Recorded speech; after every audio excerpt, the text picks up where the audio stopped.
Sasa kwa ushahidi wa viapo kwa ujumla vya raia ni viapo 953. Viapo kutoka kwa raia, viapo 953. Viapo kutoka kwa polisi ni 26.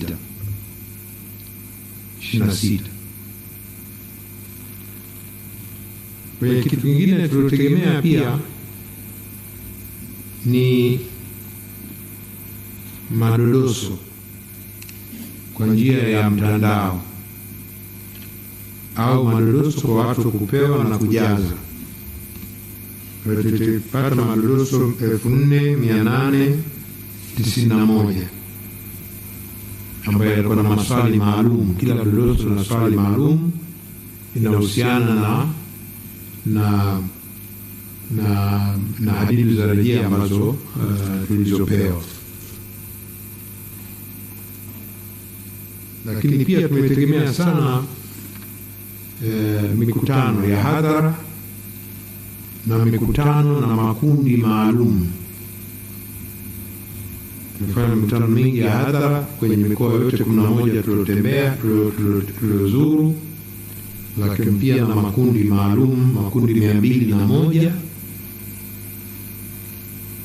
iliyohudhuriwa na watu 3565.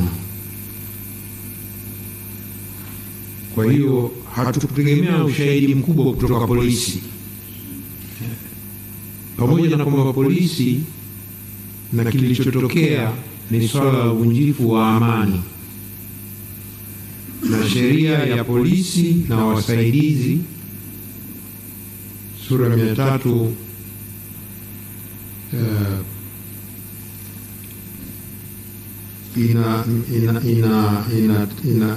inasema kwamba jukumu la polisi ni kulinda amani.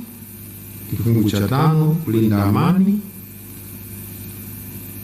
kulinda mali za watu na kulinda uvunjifu wa amani, law and order. Law and order ni kazi ya polisi. Jukumu kubwa la kudhibiti lilikuwa la polisi, lakini vyombo vingine vilishiriki, lakini la polisi. Kama ingekuwa vita ndani, ingekuwa chombo kingine. Ingekuwa vita ya kimataifa, ingekuwa chombo kingine. Lakini naona ushahidi tegemea mkubwa ni kutoka kwa waathirika na watu wengine walioguswa na ghasia. Lakini la mwisho ambalo muhimu kabla sija ni kwamba tume hii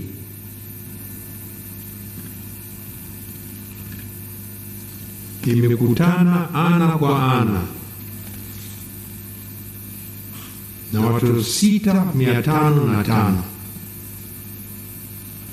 Tumekutana ana kwa ana na watu 6205.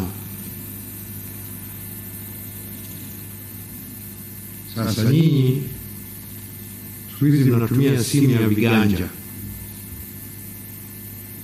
iulize, je, tume gani kwa siku 153 imekutana ana kwa ana na watu 6205? Iulize, itakujibu. Hakuna duniani.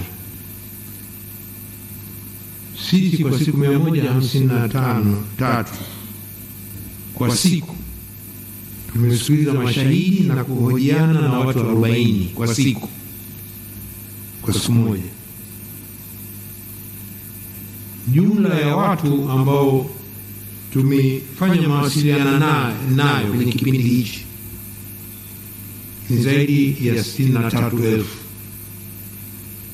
kwa mahusiano. Tuliona ana kwa ana, waliotuandikia barua, waliotumia message, waliojaza madodoso ni zaidi ya 62,700.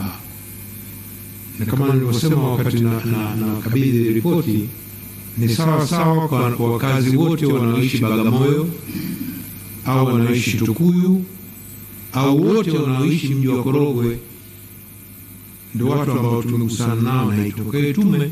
Tuliamua tangu mwanzo tumsikilize kila mtu, tusikilize kila mtu, tusimnyime fursa mtu yoyote, na tuende kwa undani na kwa upana wa nchi yetu. Ndio maana tumekwenda hiyo mikoa 11, wilaya 21 na maeneo mengi tu, ili kutafuta ushahidi. Na kama nilivyosema awali, sisi kazi yetu ni kubaini hoja.